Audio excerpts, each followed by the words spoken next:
Suite à ma dernière vidéo sur toutes les entreprises en France qui sont à vendre, qu'on n'a pas assez de repreneurs, je vous ai promis une vidéo sur les entreprises vendables ou comment la rendre vendable. Donc aujourd'hui, on est d'accord que toutes les entreprises sont vendables. Par contre, si vous voulez la vendre mieux, plus facilement, plus vite, plus cher, il y a des choses à savoir et à faire. Aujourd'hui, j'en ai listé 21 points que vous allez pouvoir implémenter dans votre entreprise pour la rendre plus vendable. Donc bien sûr, ça s'anticipe. Ce n'est pas une fin en soi si un des points, tu ne l'as pas. Par contre, c'est vrai que ça peut t'aider à vendre aux meilleures conditions et surtout plus vite, plus cher et réussir à trouver un repreneur. Parce que si tu n'as vraiment aucun des points que je vais lister, ça va être compliqué de trouver quelqu'un qui s'intéresse à ta boîte. Donc dans cette vidéo, je te révèle les 21 leviers que vont regarder les banquiers, les investisseurs, mais aussi du coup les repreneurs, histoire de faire monter les enchères et histoire de réussir à vendre ta boîte que tu as depuis plusieurs années ou tu as vraiment bossé dessus, mais peut-être que tu n'avais pas ces notions de comment ou qu'est-ce qu'il fallait mettre en place pour réussir à la vendre, peut-être que tu n'y as pas du tout pensé. Moi, c'est mon métier, donc du coup forcément, quand je vois une boîte, c'est les premiers points que je regarde et auxquels je pense. Donc on va les classer ensemble. Je commence par peut-être les moins importants, même s'ils restent quand même importants et qui jouent dans la valorisation de ta boîte. Donc les derniers, c'est vraiment ceux pour moi qui vont faire que la valorisation de ton entreprise va augmenter significativement. N'hésite pas, tous ces points, à les anticiper 3 ans à l'avance. Il y en a qui sont facilement actionnables et il y en a d'autres, il va falloir prendre un peu plus de temps et les anticiper. Avant d'attaquer toute la liste, déjà, qu'est-ce que c'est une entreprise vendable ? Donc c'est pas juste une entreprise qui fait du chiffre d'affaires. Aujourd'hui, moi j'ai vu des entreprises à 2 millions de chiffre d'affaires qui restaient sur le carreau pendant 2 ans et des petites boîtes au contraire à 300 000 euros de chiffre d'affaires qui sont parties très rapidement et qui avaient des très belles offres en face. La différence entre ces deux entreprises, c'est la transmissibilité. C'est comment tu peux rendre ton entreprise vraiment facilement transmissible. Comment tu vas la transmettre à quelqu'un qui va reprendre ta boîte. Pour ça, j'ai déterminé 3 cases obligatoires à cocher. Donc la 1, tu as l'autonomie. Si la boîte est capable de tourner sans toi, si demain, je sais pas, tu pars aux Bahamas pendant 3 mois et que du coup le chiffre d'affaires continue à tourner, c'est parfait. Si par contre il s'effondre et que la boîte ne tourne pas sans toi, elle va valoir beaucoup moins. La deuxième, c'est la finançabilité. Est-ce que le prix demandé permet-il au repreneur de financer le crédit de la reprise tout en se payant? Donc si la banque, en gros, elle te dit non, c'est trop cher, on finance pas, en fait, il n'y a pas de vente. Donc ça sert à rien de mettre un prix trop élevé. On sait que si la banque, elle ne finance pas, c'est mort. Il faut mettre un juste prix sur l'entreprise et donc il faut qu'elle puisse s'auto-financer. Le troisième, je dirais la confiance. Donc, est-ce que ce que tu racontes, on peut le prouver? Donc, est-ce que tu as tenu tes comptes au clair? Est-ce que tu as des process? Faut vraiment qu'il y ait 0 zone d'ombre et que le repreneur ait confiance en toi et en ta boîte. Pour moi, si tu rates une seule de ces cases, tu risques de galérer à la vente. Par contre, si tu rates les 3, pour moi, tu vendras pas. Ou alors, oui, tout se vend, mais à 1 euro et avec des conditions vraiment merdiques. Donc honnêtement, ça vaut le coup de bosser un peu dessus. Aujourd'hui, on valorise la boîte avec l'EBE. Donc si aujourd'hui, tu peux, grâce au levier que je vais te donner, augmenter ta valorisation ne serait-ce que 1 EBE en plus, c'est déjà énorme. Ok, maintenant on attaque les 21 points que j'ai mis par écrit et on commence par donc le moins important pour moi, mais ça veut pas dire qu'il faut pas le faire. Donc pour moi, le 21, c'est le système d'information moderne, c'est-à-dire est-ce que dans ta boîte, tu as des CRM, tu as un ERP dernière génération, est-ce que tu as tout mis sur un serveur, est-ce que c'est en cloud, etc. Alors, si tu l'as fait, c'est très bien, mais c'est pas ça qui va bloquer la vente. Donc si tu as un vieux logiciel métier, mais que tu as quand même un CRM, ça fera l'affaire. On ne te demande pas d'avoir la dernière génération de logiciels à la pointe. Par contre, si tu n'en as pas, j'ai vu des cédants ne même pas savoir ce que c'était un CRM, qui sont sur Excel, qui n'ont pas de facturation, qui refont 3 fois le même processus pour un devis, une facturation, puis qui refont la facture ensuite à la main. Bon, là aujourd'hui ça va quand même être compliqué avec la facturation électronique qui devient obligatoire, mais tout ça je l'ai vu et honnêtement ça fait vraiment dévaloriser ton entreprise parce que quelqu'un qui n'a pas de CRM, ben c'est quand même compliqué, on arrive avec quasiment 0 client, on ne sait pas où ils sont, on ne sait pas qui ils sont et donc ça c'est vraiment te mettre des bâtons dans les roues. Donc essaye au moins d'avoir un logiciel, d'avoir un CRM, des outils faciles, simples d'utilisation. Ça pour moi c'est le conseil numéro 1. Par contre ça veut pas dire dépenser 100 000 € dans un logiciel avant la vente, surtout pas. Ça te mettra plus des bâtons dans les roues qu'autre chose.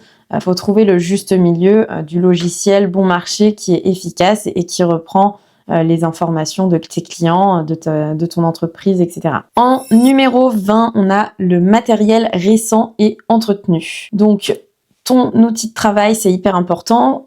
Si tu as des machines parce que tu as une industrie, si tu as des camions, tes ordinateurs, tous les bureaux, etc.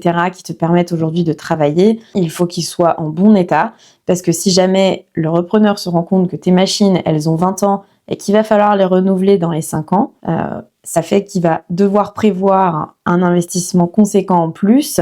La banque va aussi s'en rendre compte et donc ils vont se dire ok mais moi j'applique une décote sur ces machines du coup qui ne valent aujourd'hui plus rien, qui sont amorties depuis des années et qu'il va falloir changer. Pareil pour les ordinateurs, etc. Bon, ordinateur c'est un peu moins grave, mais voilà, les camions, les voitures, des fois il y a sur les chantiers, on a besoin de matériel, il faut quand même que ce soit en bon état et qu'il n'ait pas d'investissement à prévoir directement. Sinon, ça applique une décote. N'allez pas non plus faire plus de 100 000 € de prêt du jour au lendemain avant la vente parce que les prêts seront déduits du prix de vente. Par contre, si vous avez un peu de trésor ou si vous pouvez faire des crédits bail, c'est plutôt pas mal. Le 19, c'est les membres de la famille. Je vois trop d'entreprises qui ont toute la famille dedans. Malheureusement, on peut pas trop se fier à la famille. Quand on est repreneur, on n'aime pas trop voir des gens de la famille. Généralement, ils sont surpayés. Ils en font un peu qu'à leur tête. Ils sont peut-être pas compétents du coup parce qu'ils ont été pris parce que c'était la famille. Donc, honnêtement, faites attention à ça.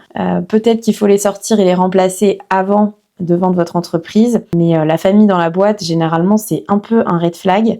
Bon, alors que vous soyez en couple et que madame s'occupe de l'administrative et qu'elle sorte, il n'y a pas de souci, hein, vous vous occupez de la remplacer, on mettra un salaire normatif derrière. Par contre, quand ça commence à être le beau-frère, la belle-sœur, le fils, le cousin, l'oncle ou je ne sais quoi, ça commence à être compliqué. Si tu mets ton fils dedans en directeur marketing et qu'il s'occupe juste de faire 3 posts par semaine sur Instagram, ouais, il va falloir nettoyer un petit peu avant de vendre parce que ça ne joue pas en votre faveur. La masse salariale généralement du coup est faussée. Il y a un risque social aussi parce que est-ce qu'ils vont démissionner une fois que l'entreprise sera vendue? Est-ce qu'on va devoir les virer s'ils font pas le taf? Ça va créer peut-être des conflits dans l'entreprise. Et puis aussi la dernière question, c'est est-ce qu'ils sont compétents ou est-ce qu'ils sont là parce que c'est la famille? Ça, c'est la question qu'on se pose souvent. On peut rarement le vérifier à l'avance, donc c'est très compliqué. Donc même si on va retraiter leur salaire, etc., le mieux c'est de les sortir quand même avant la vente. Essayer de nettoyer un peu l'organigramme et surtout de clarifier leur rôle, qu'est-ce qu'ils font dans la boîte, vraiment, quel temps ils y passent. Et voilà, une boîte c'est pro, c'est pas une réunion de famille.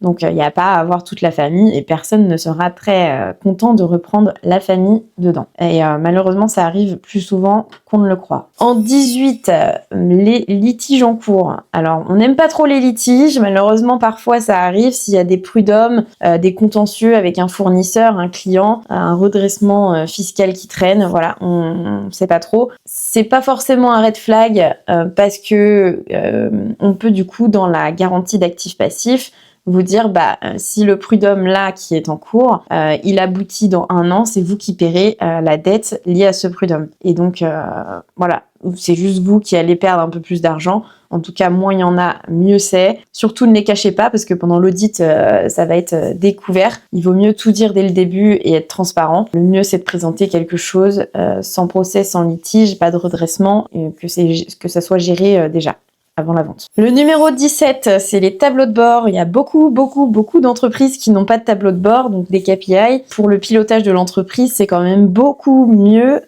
Et donc, la question, c'est est-ce que vous y allez à l'aveugle ou est-ce que vous y allez avec des objectifs, des tableaux qui sont clairs. Donc si je te demande ton coût d'acquisition par client, ton taux de marge par produit, ton taux de churn, il faut que tu puisses répondre à toutes ces questions. Le mieux, c'est de tenir un tableau de bord mensuel sur les 3 dernières années. Moi, ce que je demande à chaque fois, c'est d'avoir un comparatif en chiffre d'affaires des 3 dernières années, mois par mois. Savoir si le chiffre il descend, il augmente, sachant que la dernière année, enfin l'année en cours, quand on achète, on n'a pas encore le bilan. Donc c'est hyper important d'avoir ce tableau. Ok, la 16, on monte d'un cran. Ça va être tout ce qui est conformité réglementaire. On a RGPD, les normes ERP, les sécurités incendie, tout ce qui est code du travail. Si là t'es pas aux normes, on va le savoir aussi pendant l'audit d'acquisition. Et clairement, ça va être des coûts en moins pour toi sur le prix de vente, parce que la personne, le repreneur, va prendre en compte le risque lié à ça. Si jamais il y a un contrôle et que c'est à lui de payer l'amende, eh bien non, on le mettra dans la gap encore une fois. Donc ça veut pas dire que c'est invendable, c'est juste que vous derrière, vous allez peut-être devoir du coup payer ce montant si jamais il y a un redressement dessus. Donc c'est important d'être aux normes, surtout dans les usines, dans les bureaux, enfin voilà, il y en a vraiment partout. Les ERP, c'est obligatoire et c'est important du coup de les avoir. Donc essaye de réparer tout ça avant la vente, même si c'est en cours. En tout cas, c'est bien de faire l'effort pour le repreneur, que ce soit pas lui qui arrive et qui ait tout à faire. Ensuite, en numéro 15, on a tout ce qui est documentation et process. Donc, est-ce que dans ta boîte, il y a des process qui sont écrits, les fiches de poste sont claires? Est-ce qu'il y a un organigramme? Est-ce qu'il y a une liste de mots de passe sécurisée quelque part? Est-ce qu'il y a déjà des contrats types de rédiger? C'est important pour le repreneur qui arrive qu'il ne soit pas perdu. Voilà, on perd du temps sinon à la reprise, pendant les audits aussi. Donc c'est bien que ça soit documenté dans une data room. Mieux c'est fait, plus la vente est rapide et fluide, plus la transmission se passera mieux aussi. Voilà, il faut prendre le temps de les écrire, d'écrire tous ces process. Et il y a des personnes dont c'est le métier, qui peuvent venir dans ta boîte pour t'aider à le faire. Donc n'hésite pas si tu veux des contacts. En 14, donc ne dépends pas d'un fournisseur. On sait que peut-être 80% des produits viennent d'une seule usine en Chine, sauf que si demain l'usine elle brûle, si jamais il décide de ne plus vendre, et ta boîte, ça va être compliqué pour le repreneur. Il y a un risque, un vrai risque dessus. Donc essaye d'avoir d'autres fournisseurs, plusieurs fournisseurs, un plan B qui est activable pour le repreneur demain. Montre que c'est pas tes fournisseurs qui te tiennent en laisse. Si demain ils augmentent les prix, il y a quand même un gros risque pour le repreneur. En 13, les contrats écrits. C'est très bien de se dire à l'oral, eh bien j'ai signé tant de contrats, etc.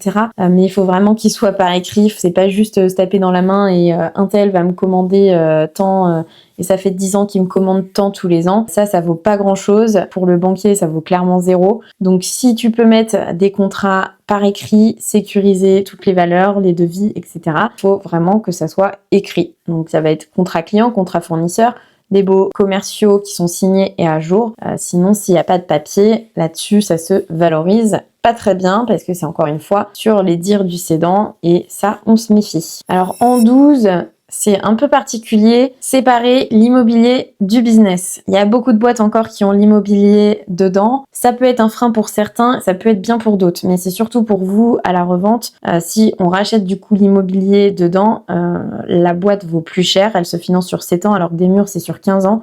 Donc moi, je vous conseille quand même de sortir les murs avant de l'entreprise, si jamais certains ont fait comme ça, et de les mettre sur une SCI et ensuite vendre la SCI à part, vraiment séparer les deux pour que tout le monde, ce sera beaucoup plus clair pour la valorisation, etc.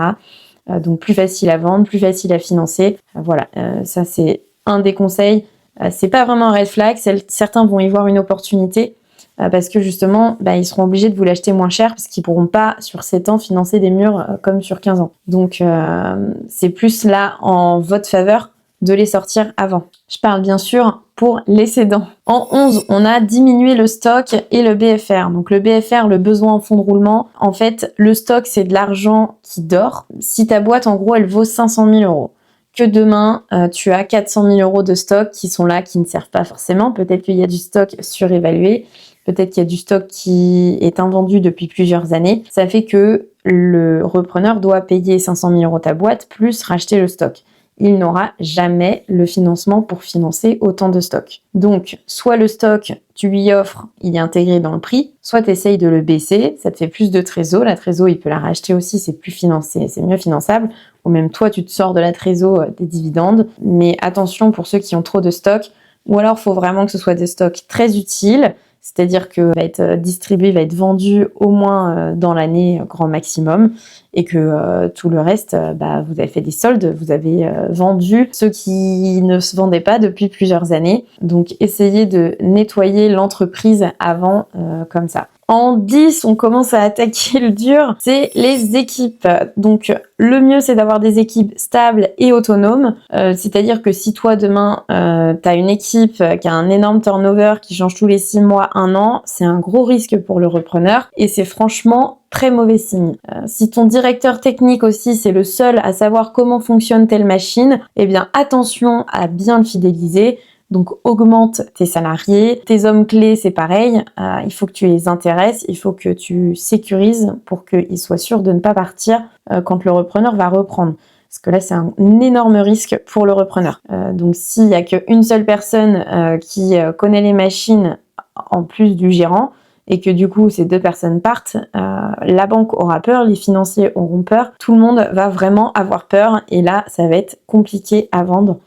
Très franchement. Alors, en 9, c'est le chiffre d'affaires récurrent, mais attention, tout le monde ne peut pas en avoir. Mais si ta boîte, elle peut mettre en place des contrats, des abonnements, par exemple, contrat de maintenance. Moi, j'avais un ramoneur qui, du coup, passait tous les ans chez les gens, mais il attendait que les gens le rappellent. Il n'avait pas mis en place de contrat d'abonnement, eh bien, ça aurait pu se vendre 3 fois plus cher s'il avait eu en place un contrat avec ses clients qui payaient, au lieu de faire 120 € en une fois, 10 € par mois.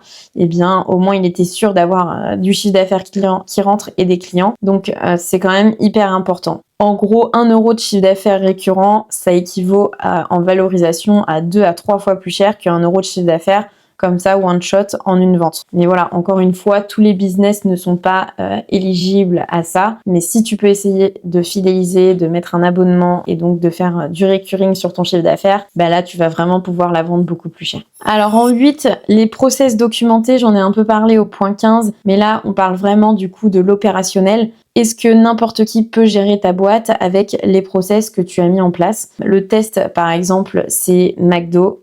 Un gamin de 18 ans peut faire tourner un McDo juste avec les process, parce que les process sont plus forts que l'humain. Donc si ta boîte, elle repose sur le talent, sur de l'intuition, clairement, ça va être difficile de la vendre. Ça sera un énorme effort pour le repreneur pour tout mettre en place. Je ne dis pas que ce n'est pas faisable. Mais si elle repose sur des systèmes, des process, là, c'est encore plus facile pour toi de la vendre. Donc le 7e, est-ce que tu as des commerciaux? Est-ce que tes clients t'appellent toi ou appellent ton commercial ou quelqu'un d'autre si jamais ils ont un problème, si y a un SAV à gérer? Si c'est toi qu'ils appellent le samedi matin ou le jeudi soir ou toute la journée, là c'est honnêtement pas très bon. Est-ce que c'est toi qui fais tous les rendez-vous commerciaux? Est-ce que c'est toi qui fais la vente? Dans ce cas, demain, ça veut dire que si tu pars, le repreneur, il faut absolument que lui, soit il te remplace par un commercial, qui sera du coup aussi le dirigeant de la boîte, ou alors que lui soit joue le rôle du commercial, sauf que à un moment donné, tout le monde n'a pas cette aptitude à être bon commercial, surtout quand vous, c'est votre métier depuis plusieurs années, que c'est votre bébé, votre entreprise que vous connaissez par cœur. Le temps de faire la passation, ça peut être assez long et il y a un gros risque que les relations avec les clients s'effondrent si c'est le dirigeant, donc si c'est vous qui êtes le commercial dans la boîte. Quand il part, les clients peuvent partir. Donc clairement, le point clé, transfère ta relation de commercial à un commercial, mais même plusieurs commerciaux dans ta boîte. Il ne faut plus que ça soit le dirigeant qui soit le point d'entrée du chiffre d'affaires des ventes. On arrive au 6e point, la diversification des clients. La règle absolue, c'est qu'aucun client ne doit peser plus de 10 à 15% du chiffre d'affaires. Sinon, clairement, on décote. S'il y a eu une grosse vente et qu'un client utilise 50% du chiffre d'affaires, c'est une année, l'année d'après, qui sera à moins 50% au chiffre d'affaires et c'est un énorme risque. Il vaut mieux avoir plein de petits clients. Et donc, si vous avez un gros client, essayez d'en trouver vraiment plusieurs à côté. Là, sinon, clairement, ça sera pas pris en compte. C'est vraiment un point dominant dans la session d'entreprise. Il faut vraiment aller diluer le risque avec plusieurs petits clients. Allez, le cinquième, on rentre dans le top 5, ça devient là hyper important, on rigole plus. Le 5, c'est d'avoir des comptes ultra clairs. Donc, la clarté des comptes, c'est hyper important. Moi, j'ai vu des dirigeants mélanger leurs comptes perso et pro, payer les courses, l'essence des madames, les vacances. Peut-être que c'est pour optimiser fiscalement, très certainement. Mais attention aussi là-dessus, on peut toujours avoir un redressement fiscal derrière. Mais surtout pour la vente, c'est vraiment une catastrophe parce que demain, si vous dites bah oui, mais ça c'était pour moi et ça c'était pour moi et ça c'était pour moi, à un moment donné, on va pas pouvoir tout retraiter. D'ailleurs, si l'essence vous en utilisez sur la boîte, on pourra pas savoir à quel montant, quel pourcentage c'est pour le pro, pour le perso, qu'on va pas pouvoir retraiter. Ce qui fait que du coup, la rentabilité de votre entreprise va baisser et donc la valeur de l'entreprise va baisser. Ce qu'on peut en revanche retraiter, c'est le salaire du dirigeant. Si vous prenez un salaire à 150 000, on va pouvoir mettre un salaire normatif à 70 000 pour le repreneur. Ça, c'est facile à faire. Mais toutes les autres petites choses, les ordinateurs, les téléphones que vous passez pour vos enfants sur la boîte, ça va être compliqué aussi de dire on va aller déduire ça. Donc voilà, essayez de tout bien rendre carré. Ça se prépare ça justement au moins 2 ans à l'avance avant de vendre. Et voilà, il faut une transparence totale, ce qui implique du coup une confiance pour le cédant et un prix aussi plus élevé.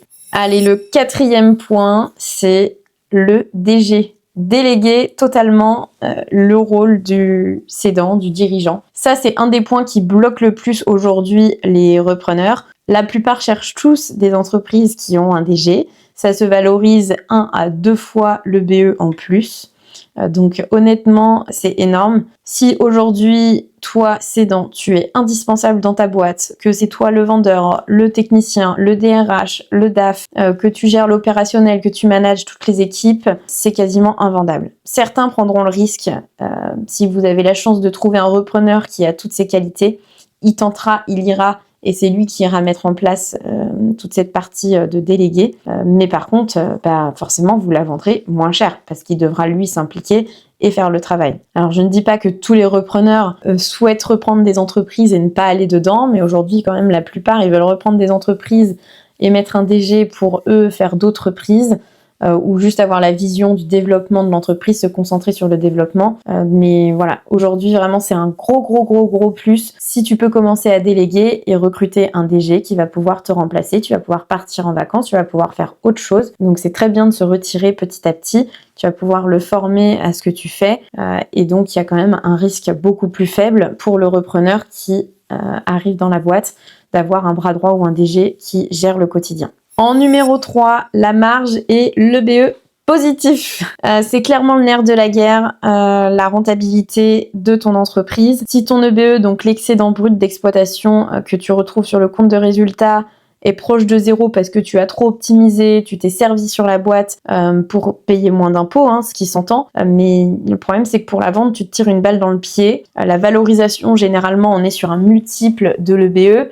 Donc entre x3, x4 et peut-être si tu avais quasiment aucun point de tout ce que j'ai dit précédemment, on est peut-être sur un x1 ou x2 en EBE pour la vente. Donc ça change vraiment tout. Et du coup, si ton EBE est proche de 0, la valorisation, elle est à 0. Donc les 3 années avant la vente, tu dois changer, tu dois payer des impôts pour augmenter ta marge, ta rentabilité, et donc montrer que ton entreprise est bénéficiaire, qu'elle va pouvoir payer le futur crédit du repreneur. Et donc c'est ça qui va pouvoir faire que tu peux augmenter ton prix de vente. En numéro 2, on n'y pense pas souvent et pourtant c'est hyper important. Si ton chiffre n'est pas en croissance, attention. Aujourd'hui, une entreprise qui fait 1 million il y a 3 ans, 900 000 l'année d'après, 800 000 ensuite, et donc qui baisse en chiffre d'affaires tous les ans, ça, c'est très compliqué, de plus en plus compliqué à financer. Même si l'entreprise, elle est encore rentable, le repreneur et le financeur, etc., lui, ils vont voir que peut-être que l'entreprise, demain, elle va encore continuer à baisser et que du coup, elle sera plus en capacité à rembourser le crédit à la banque. Donc, c'est pour ça que c'est compliqué à financer. Et donc là, forcément, avec des chiffres en baisse, on baisse la valeur de l'entreprise. Si t'es fatigué, que c'est parce que t'en as marre, que tu veux partir en retraite, que t'arrives pas à vendre, honnêtement, mets un dernier coup, comme on dit, un dernier coup de collier, essaye de remonter la pente, au moins que le chiffre d'affaires soit stable, encore mieux si il est en montée, en courbe ascendante, c'est encore mieux.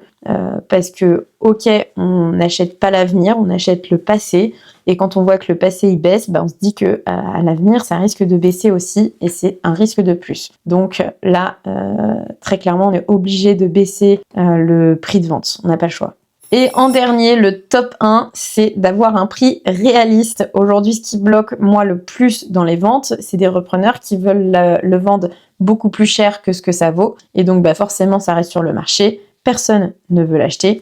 Donc, je sais que c'est compliqué à entendre. Parfois, le prix est plus bas que ce que vous en voulez parce que vous avez bossé des années dedans. C'était votre bébé. Vous avez bossé des week-ends, des heures entières. Vous avez fait des nuits blanches. Donc, ça s'entend. Sauf qu'aujourd'hui, la banque, c'est pas ça qu'elle va regarder. Elle va regarder combien l'entreprise est en capacité de rembourser. Donc, il faut vraiment que la valorisation soit cohérente avec la valeur et le risque que le repreneur prend. Si vous êtes totalement dans l'opérationnel, le repreneur prend un risque plus gros et donc la banque, elle, va dire non, nous on va prendre en compte ce risque, donc on va vous prêter moins d'argent. Tout simplement. Donc c'est pour ça que toutes ces étapes sont hyper importantes parce que ça va vous permettre de dérisquer la boîte, de la vendre plus facilement et surtout de pouvoir la faire financer. Parce que c'est bien de trouver un repreneur, mais il faut un repreneur qui puisse se faire financer. Moi, en solution, c'est de la faire valoriser par des pros, mais attention, il y a même des comptables qui surévaluent la boîte. Des fois, je me demande si c'est pas parce qu'ils n'ont pas envie de perdre un client et donc que vous vendiez votre boîte, parce qu'honnêtement, je vois des valorisations qui ne tiennent pas debout par des comptables et qui ne seront jamais financées. Sauf que eux, ils vous mettent ce prix en tête, mais le marché dehors, c'est pas du tout le même. Donc ensuite, pour vous, c'est compliqué de redescendre. Donc essayez vraiment voilà, même si je vous dis de le faire valoriser par des pros, il y a des bons pros et des mauvais pros. Il y en a qui vont la valoriser plus cher, peut-être pour avoir le mandat, sauf que derrière, ça va pas sortir, ça va même pas intéresser les repreneurs. Et puis vous, ça va être encore plus compliqué de vous dire, mince, il l'a valorisé 200 000 de plus, j'ai quelqu'un d'autre qui vient, malheureusement c'est souvent moi qui fais la méchante intermédiaire. J'arrive, je leur dis que ça vaut 150, 200 000 euros en moins. Et voilà, malheureusement, ça sortira pas. Si c'est à ce prix, ça fait 2 ans que c'est déjà en vente à ce prix, il faut pas s'étonner. Voilà, donc je vous conseille quand même de prendre tous ces points en compte, de les mettre en place avant de commencer à vendre. Si vous êtes déjà en vente, essayez de faire déjà ces démarches parce que peut-être que dans 2 ans, vous serez toujours en vente. Peut-être que vous allez vendre plus cher parce que vous êtes en cours de recrutement d'un DG, etc. Voilà. Et essayez aussi, si vous avez du mal à la vendre, d'accepter un crédit vendeur. Donc, c'est vous qui faites crédit sur une partie prix de la session. C'est hyper important pour donner confiance aux repreneurs, aux banques. Ça montre que vous avez confiance en votre repreneur, en votre entreprise, qu'elle va perdurer, qu'elle va pas tomber à l'eau demain.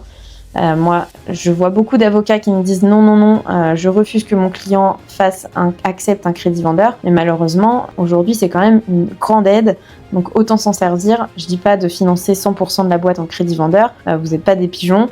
Sauf si votre entreprise est en grande difficulté, qu'il y a beaucoup de risques pour le repreneur. Mais selon le risque, on peut aller jusqu'à 50-60% en crédit vendeur. Et si elle est peu risquée, 20-30%. Voilà. Essayez d'avoir ça en tête et de contrer un peu les avocats qui vous disent non, surtout pas, on refuse le crédit vendeur. Peut-être que ça fait un peu beaucoup, j'espère que c'était assez complet, j'ai essayé d'aller assez vite sur les points.